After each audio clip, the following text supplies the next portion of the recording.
Mês de junho, as crianças, né, vão passar ali, amém, em nome de Jesus, com a pastora Nilva. Isso, vão lá pintar, desenhar.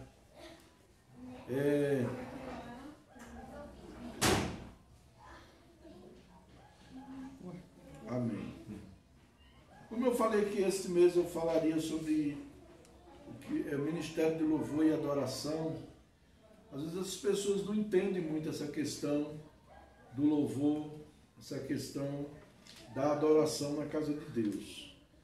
E nós precisamos trazer algumas clarezas, né? Trazer algumas instruções sobre isso.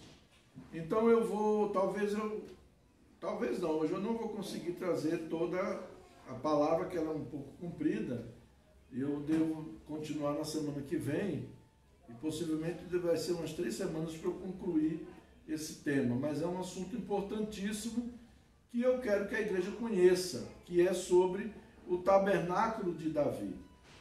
O tabernáculo de Davi, né, que significa intimidade com Deus. E nós vamos trabalhar isso, né?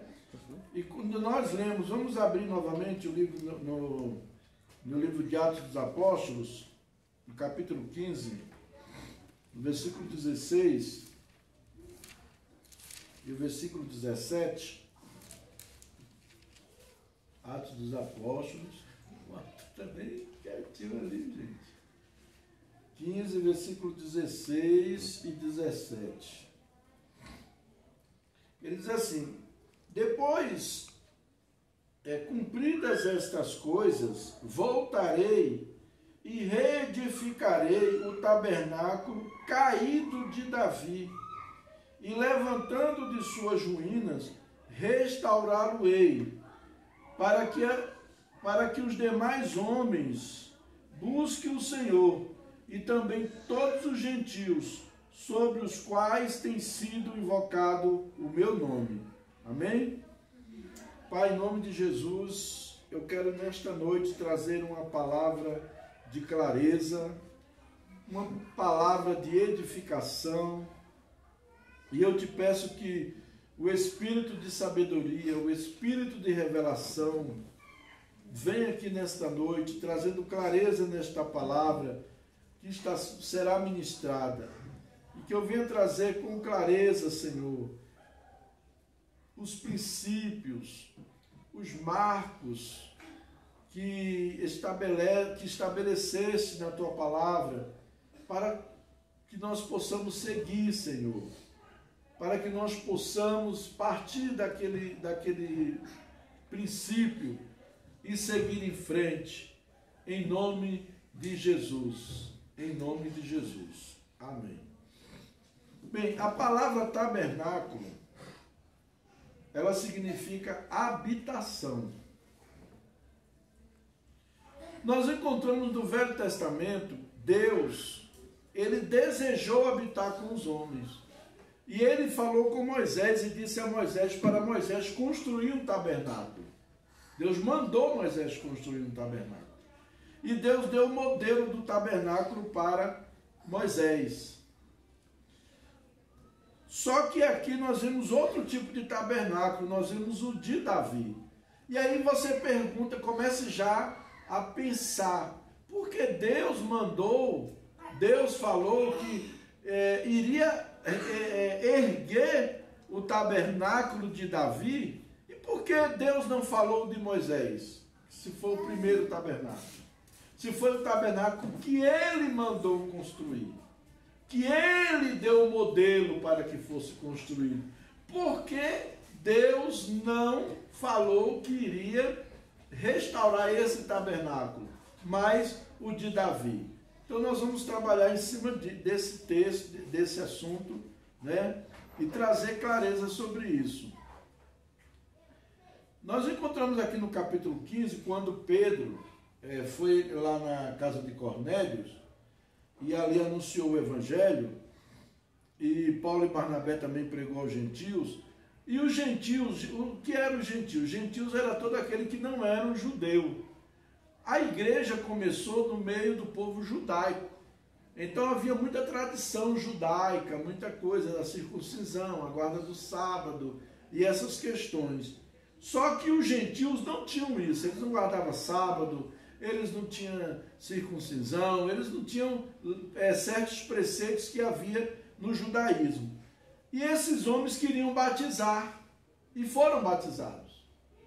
E ali houve um concílio, e eles foram debater, os apóstolos em Jerusalém, foram debater sobre essa questão, se era certo ou não receber os gentios na igreja.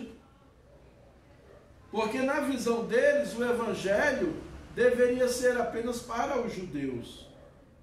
Só para os que eram judeus. Então eles ficaram nessa briga, nesse questionamento, nessa dúvida. E ali eles fizeram a reunião. E nessa reunião, Tiago se levantou e disse: não é bom impor aos gentios nenhuma regra, nenhuma lei, nenhum preceito, né? Nenhum preceito. Mas aqui ele vem mostrando que aquilo que estava acontecendo, Deus alcançando os gentios, era o modelo da restauração do tabernáculo de Davi.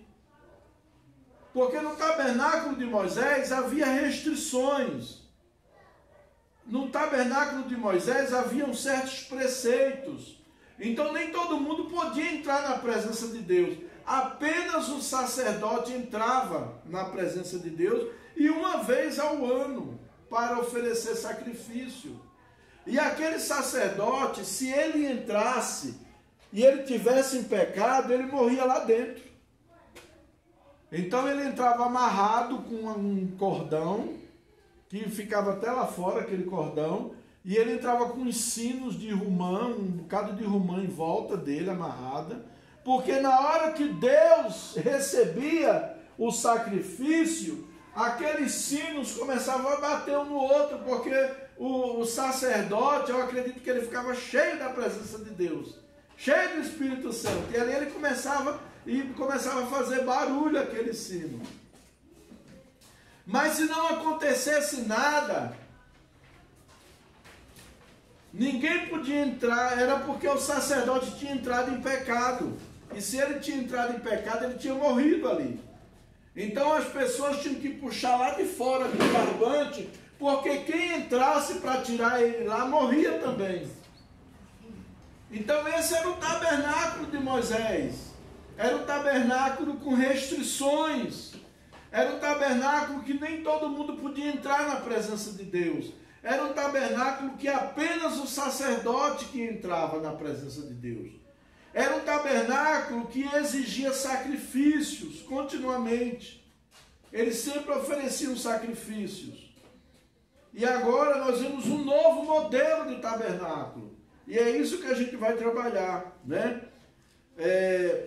Essas palavras são palavras de Tiago, num concílio com os apóstolos em Jerusalém, discutindo a respeito do dever do cumprimento ou não de tradições judaicas, como a circuncisão por parte dos gentios, que é o que eu falei agora, né?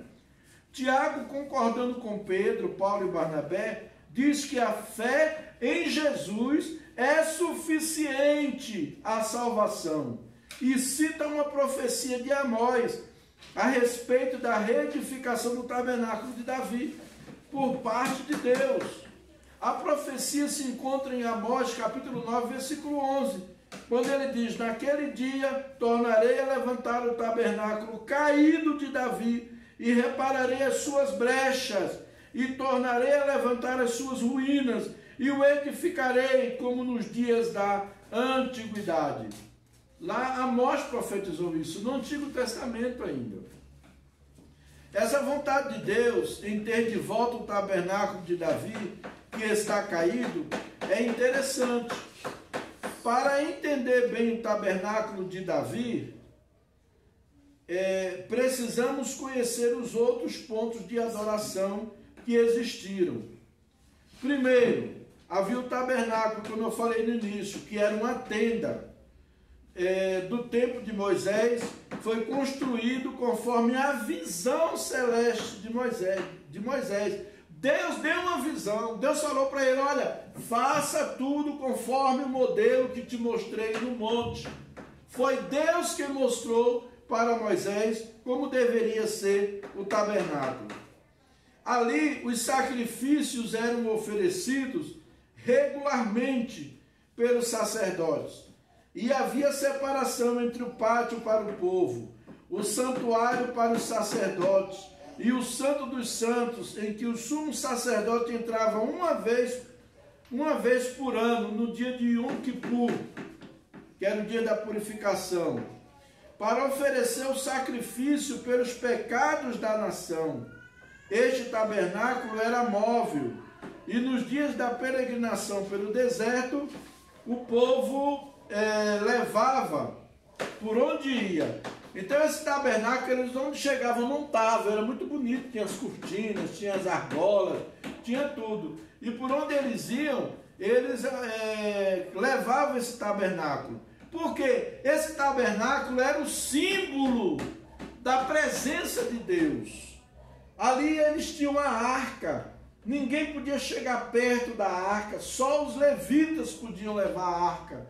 E nos ombros, ninguém mais podia carregar a arca, fora os levitas. Não podia carregar a arca de outra forma. Não podia colocar em carruagem, não podia colocar em cima de cavalo, nem em carroça de boi. Mas a arca só podia ser carregada no ombro dos levitas, porque a arca simbolizava a presença de Deus no meio do povo. Quando conquistaram a terra prometida, a arca que ficava no tabernáculo passou a estar em Siló. Nos tempos dos filhos de Eli, o povo não valorizava a presença do Senhor, mas somente a arca como amuleto religioso e místico para dar vitória a eles. E por isso Deus deixou os inimigos levarem a arca. O tabernáculo de Moisés, com os sacrifícios regulares e tudo mais, depois passou a ser em Gibeão. Porém, Deus não demonstra vontade de reedificá-lo novamente. O tabernáculo de Moisés, a arca da aliança, eles passaram a tratar de qualquer maneira, eles passaram a tratar aquilo como para dar sorte. É que nem muita gente não tem intimidade com Deus, não ora, não busca Deus, não conhece a palavra, não ouve Deus falar, não sabe como ouvir a voz de Deus para ele. Aí ele abre a Bíblia no Salmo 91 e acha que vai dar sorte. Isso é amuleto. É amuleto, né? A palavra de Deus tem poder, mas não é só o Salmo 91 que tem poder, a Bíblia toda tem poder. Mas às vezes nós fazemos isso porque nós desconhecemos as outras coisas dentro da palavra, né? E Deus não quer que nós vivamos uma religião de amuleto, que a gente dependa de objetos, de superstições para adquirir as coisas em Deus, para adquirir a bênção dele sobre as nossas vidas. Por isso que Deus não pediu para reedificar o tabernáculo, né? O segundo, nós vemos aqui o impressionante e magnífico templo de Salomão em Jerusalém, com todo o seu ouro e pedras preciosas, também foi inspirado por Deus.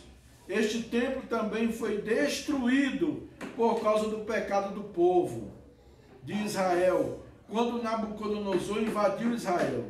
A semelhança do tabernáculo de Moisés, Deus não demonstra desejo em reedificá-lo. Você vê, o tabernáculo de Moisés do deserto, o povo começou a se voltar para o pecado, começou a voltar-se a transformar a presença de Deus em coisas místicas, em misticismo, e eles perderam a glória de Deus.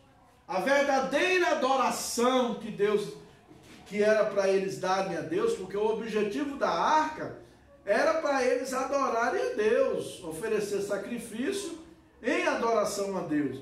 E eles começaram a fazer as coisas da maneira errada. Por sinal, os filhos de Eli cometeram profanação. Quando você vai ler a palavra de Deus, os filhos de Eli cometeram profanação com relação ao sacrifício ao Senhor. Então Deus veio e destruiu eles foram destruídos. E Deus permitiu que os inimigos invadissem Israel. No segundo período nós vimos também o templo de Salomão, foi Deus que mandou construir. E era muito bonito o templo de Salomão, muito bonito. Mas o que aconteceu? Através do pecado do povo, Deus permitiu que Nabucodonosor viesse, levasse o povo cativo e destruísse o templo. O templo simbolizava o lugar da adoração a Deus, simbolizava o lugar da presença de Deus. Depois nós vimos o terceiro. Depois do cativeiro de 70 anos dos judeus na Babilônia, através de Zorobabel, Deus faz um segundo templo. Agora, aquele templo que foi construído, Deus fez o segundo. E Deus disse que a glória dessa casa seria maior do que a primeira. Este templo também foi destruído posteriormente. Estes locais foram importantes, abençoados. A mão e a bênção de Deus esteve neles, mas eles não marcaram o coração de Deus. Nenhum desses aqui marcou o coração de Deus. Por quê? Porque foi Deus que mandou eles construírem. Deus queria estar com eles. Deus queria mostrar para eles que estava no meio deles. Então, por isso que Deus mandou Moisés construir o tabernáculo. Por isso que Deus deu a Salomão para construir o tabernáculo, o templo. Depois Zorobabel. Mas o povo fugia. O objetivo do templo era o quê? Entrar ali para adorar a Deus. Para adorar, para fazer com que o nome de Deus fosse glorificado. Para trazer a glória de Deus no lugar. Mas eles começaram a se desvirtuar, começaram a ir por outros caminhos, começaram a ceder ao pecado, e a glória de Deus foi embora, né? A glória de Deus foi embora. O único local de adoração que Deus demonstra saudades de ter novamente é o tabernáculo de Davi. A Arca da Aliança foi levada antes de Saul ser levantado rei, e este reinou por 40 anos. Segundo o relato de Estevão em Atos, Saul não se preocupou em resgatar a Arca de Deus. Então, ela passou no mínimo 40 anos longe de Israel. Você vê que eles tinham banalizado tanto o culto a Deus, tinham banalizado tanto a adoração a Deus, que não estavam nem aí para a arca. Não estava nem aí. Sendo que a arca simbolizava, era o símbolo da presença de Deus, era onde Deus se manifestava no meio do povo, através da arca. Mas você vê, eles banalizaram, né? Aí nós vemos aqui mais adiante.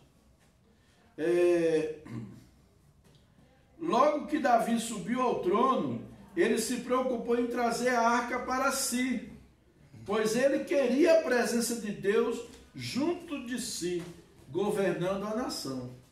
Davi, ele disse assim: eu não quero governar sem a presença de Deus. Vamos buscar a arca de volta. Vamos buscar a arca. Então, eles não se preocuparam com a arca, se preocuparam com a beleza do tabernáculo, tudo, mas não se preocuparam com a arca, que era a presença de Deus. Se preocuparam com o templo, mas não se preocuparam com a arca, que era o símbolo da presença de Deus, e era onde Deus manifestava a sua glória, né? Então Davi, ele foi buscar, vamos buscar a arca de volta, mas ele tentou uma vez. A primeira vez que ele tentou foi botar a arca no carro de boi. A arca não era para vir no carro de boi, mas eles botaram. E ali no momento que a arca ia caindo, Uzá foi botar a mão para segurar a arca e na hora morreu. Foi fulminado. Foi fulminado. Por quê? Porque aquele não era o meio de carregar a arca, né? Na segunda vez deu certo. O tabernáculo de Moisés havia sido transferido por Davi para Gibeão. Porém a arca não foi para lá, e sim para Jerusalém. Não sabemos por que Davi separou o tabernáculo de Moisés da arca de Deus, mas provavelmente Deus havia direcionado isso a ele. Senão Deus não teria deixado. Em terceiro lugar, em Jerusalém é feita uma tentativa para ser colocada a arca. Coisas diferentes e proféticas aconteceram ali. A arca, a presença de Deus, vai trazer novidades, vai trazer vida, vai trazer momentos proféticos, vai trazer cura, vai trazer milagres no meio do povo de Deus. Enquanto em Gibeá, na tenda de Moisés, havia sacrifícios regulares conforme a lei de Moisés, na tenda de Davi só houve sacrifício uma vez. Enquanto lá no tabernáculo de Moisés havia constantemente sacrifício, agora não, agora no tabernáculo de Davi houve sacrifício uma vez. Por que isso? O que acontecia na tenda de Moisés não era errado? Fora Deus que ordenara. Porém, aquilo representava somente o templo da lei, onde o homem estava separado de Deus. E somente um dia no ano o homem podia ir diante de Deus. O tabernáculo de Moisés, os 10 mandamentos, eles só mostravam quanto o homem estava separado de Deus. Os 10 mandamentos, eles só mostravam o seguinte: a incapacidade do homem de obedecer a Deus. Os 10 mandamentos, simplesmente ele trazia para nós, para nos mostrar a nossa realidade. Quem aqui nunca quebrou os 10 mandamentos? Um dos 10 mandamentos. E quantas vezes você já quebrou? Então, os mandamentos, eles vinham simplesmente no objetivo de mostrar a condição humana. Na tenda de Davi isso muda. Somente um sacrifício inicial é feito. Isso representa o sacrifício de Cristo. Uma vez apenas é suficiente para nos purificar por completo. Não é necessário mais sacrifícios. Então todo ano eles tinham que oferecer sacrifício. Agora no tabernáculo de Davi, uma vez apenas se ofereceu o tabernáculo e não precisava mais. Isso aqui já era uma simbologia, isso aqui já era uma mensagem profética, já era um prenúncio, uma tipologia do que iria acontecer. Jesus se entregou uma vez por nós na cruz do Calvário. Aquele sacrifício de Jesus foi suficiente para perdoar os meus pecados e os teus pecados. Aquele sacrifício de Jesus. Então hoje nós não precisamos mais de outro sacrifício. Um único sacrifício foi feito. E nós precisamos crer nesse sacrifício, aceitar esse sacrifício. Não é necessário mais sacrifício. Porém você pode dizer: Davi viveu antes de Jesus descer à terra e morrer na cruz por nós. Mas eu creio que Davi tenha entendido que o Cordeiro de Deus foi imolado por nós desde antes da fundação do mundo. Eu costumo dizer para as pessoas o seguinte: Davi foi um rei que ele entendeu a graça de Deus ainda no período da lei. Ele compreendeu a graça de Deus. Essa foi a diferença. O homem, quando ele compreende a graça de Deus, ele passa a se tornar um homem segundo o coração de Deus. O homem que entende que não é pelos seus esforços, não é pelos seus sacrifícios, mas é pelo sacrifício de Jesus, pelo que Jesus fez na cruz do Calvário, que eu vou ser salvo. Eu sou salvo não pelos meus méritos. Se fosse pelos meus méritos, eu jamais seria salvo. Eu sou salvo pela graça. Graça é favor imerecido. Eu não mereço, mas o Senhor resolveu me salvar. Eu apenas tive que fazer uma coisa: crer no sacrifício. Receber Jesus como meu Salvador e crer nele para continuar servindo. É só isso que eu preciso, né? Outra mudança na tenda de Davi é que todos os sacerdotes podiam ministrar na presença de Deus. Todos poderiam chegar diante da arca sem precisar mais oferecer sacrifícios. Isso ilustra também que através de Cristo todos podem ir até Deus. não porque merecem, mas pelos méritos de Cristo. Preste atenção. Repita comigo, eu não mereço, mas Cristo mereceu e Ele me deu. Pelo mérito de Cristo, é pelo sacrifício da cruz que eu sou salvo, que eu posso experimentar a presença de Deus, eu posso entrar na presença dEle, desfrutar da comunhão com Ele, desfrutar da intimidade com Ele e receber dEle. Amém? Glória a Deus. Aleluia. Uma outra característica que ocorria na tenda de Davi é impressionante. A de que os adoradores se revezavam em turnos, de forma a fazer Deus receber a ministração deles 24 horas por dia. Aí já está a diferença. Agora ele se dividiu, Davi dividiu os turnos para ficar os porteiros, que eram os intercessores, 24 horas por dia na presença de Deus. Um grupo entrava, o outro saía, né? Dividiu por turno. Aleluia. Glória a Deus. A de que o louvor era ininterrupto, como também é na sala do trono nos céus. A adoração também era livre e espontânea. Os sacerdotes ministravam louvor com cânticos espirituais, ações de graça, gritos, palmas, bandeiras, mãos levantadas, instrumentos de diversos tipos, expressões de júbilo, alegria, dança e saltos.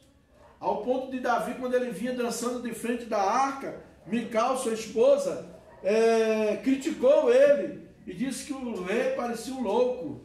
Como era que o rei fazia uma coisa daquela, vinha dançando na frente da arca, envergonhando o seu povo. Só que ela não entendeu que ele estava adorando a Deus, ele estava dançando na presença de Deus. E por causa disso a Bíblia diz que ela ficou estéril, não teve filho. Deus não deixou ela ter filho, porque ela criticou aquela atitude, aquela espontânea. Agora, o louvor a Deus, a adoração a Deus, não é mais aquela coisa organizadinha, certinha. Agora o irmão fulano de tal, agora o grupo fulano de tal, agora, não. Todo mundo entrava na presença de Deus, todo mundo celebrava, todo mundo cantava, todo mundo dançava. E o louvor era com júbilo. O que é júbilo? Júbilo é gritos, barulhos, palmas, assovios. Isso é o verdadeiro adoração a Deus. É essa adoração que Deus quer. E nós precisamos entrar nessa adoração. Cânticos espirituais. O que é um cântico espiritual? É um cântico do Espírito, é um cântico espontâneo. Não é um cântico que está ali escrito, não é um cântico. É um cântico, muitas vezes a gente está aqui adorando a Deus e na hora Deus dá uma música para você cantar a Ele, você começa a cantar adorando a Ele. Você pode cantar em línguas, você pode cantar em português. É muito gostoso quando isso acontece. E nós precisamos resgatar isso na adoração.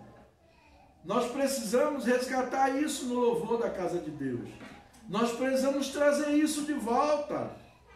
Esse momento espontâneo. Eu me lembro que nós pastoreávamos a Querigma. Tinha um momento na hora da adoração, quando eu vi, daqui a pouco estava um deitado no chão, outro encostado na parede, outro ajoelhado, outro cantando em línguas, outro cantando um cântico novo que Deus deu para ele na hora. É adoração a Deus. Deus quer uma adoração sincera. Deus quer uma coisa que saia do coração.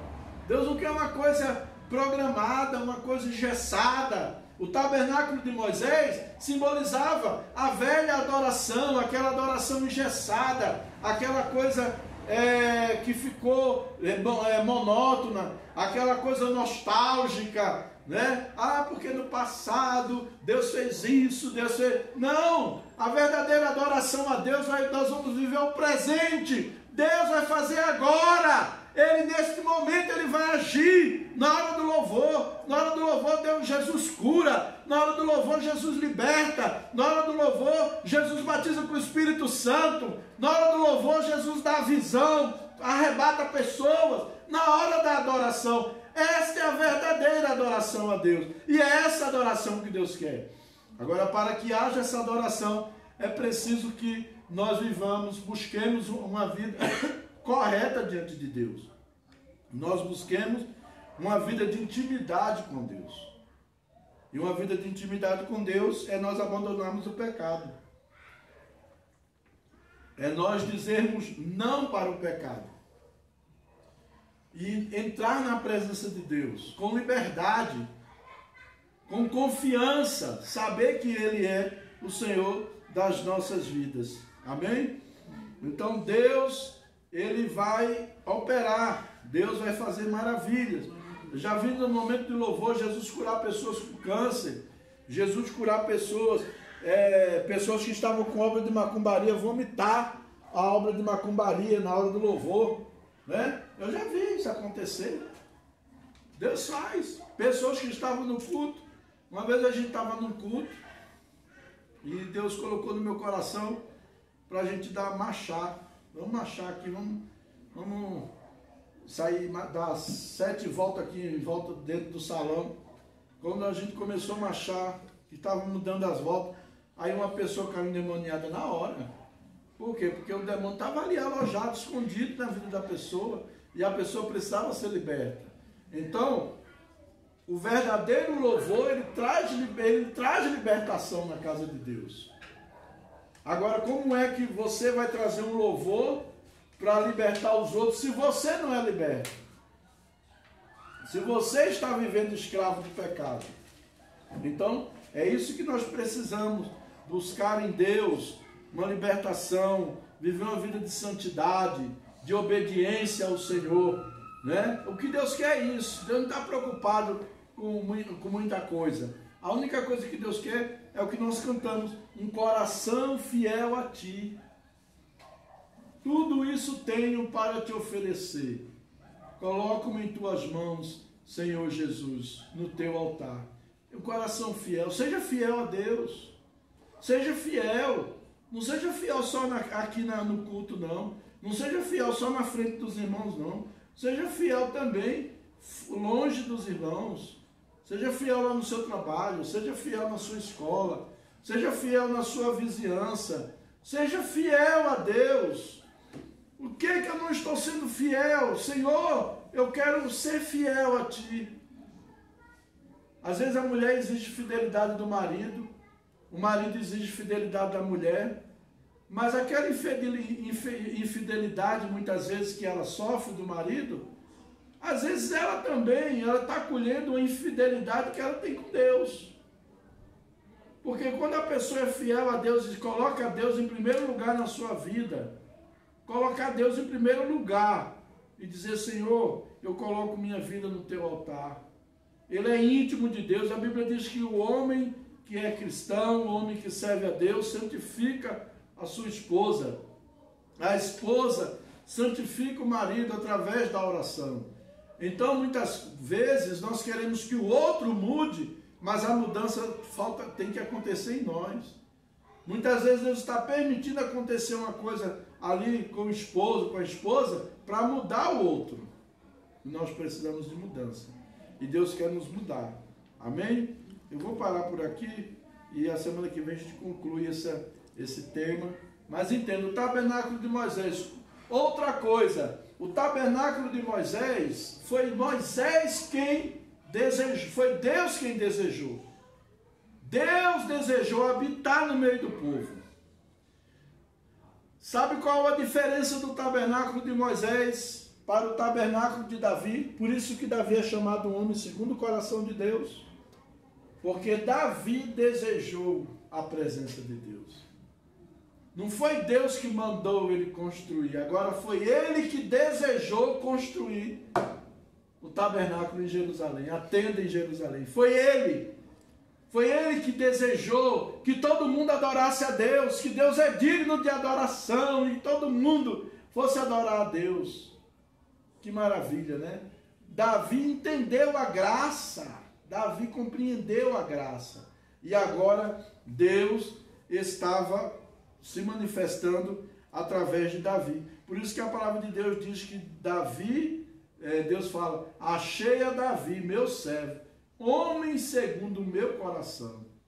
E Davi errou, Davi cometeu o pecado, Davi adulterou, Davi botou o camarada lá na frente, o cara que era fiel a ele, botou na frente da batalha, porque ele estava com a mulher do cara e engravidou ela, e ele não queria que o marido descobrisse, aí botou o homem na frente da batalha para morrer. Ele pagou por isso? Pagou. Ele foi punido por isso? Foi. Deus puniu. Porém, mesmo com todas essas fraquezas, com todas essas deficiências, Deus ainda falou para ele, Davi é um homem segundo o meu coração. Não é pelas suas fraquezas, porque você pecou, porque você cometeu isso ou aquilo, que você não é um homem segundo o coração de Deus, que você não pode ser uma mulher segundo o coração de Deus. Você pode sim, né? É você discernir a graça de Deus na tua vida. Que Jesus é suficiente. E dá a Ele, olha Senhor, eu vou aqui te adorar, eu vou ofertar porque eu sou grato. Eu não vou ofertar porque eu sou obrigado. Se não ofertar, o diabo vai fazer, vai... Não, eu vou ofertar a Deus porque eu sou grato. Eu vou dizimar porque eu sou grato. Eu vou louvar a Deus porque eu sou grato a Deus. Eu vou para o culto porque eu sou grato a Deus e eu quero ali junto com os meus irmãos celebrar a esse Deus. Oferecer louvor ao meu Deus. Então é isso que Deus quer. Deus não quer aquela religião velha, fragmentada, aquela religião ultrapassada, cheia de regras, cheia de preceitos, cheia de não pode isso, não pode aquilo. Não. Deus quer uma religião verdadeira, onde a gente se relacione com Cristo, tenha intimidade com Cristo, em nome de Jesus. Amém?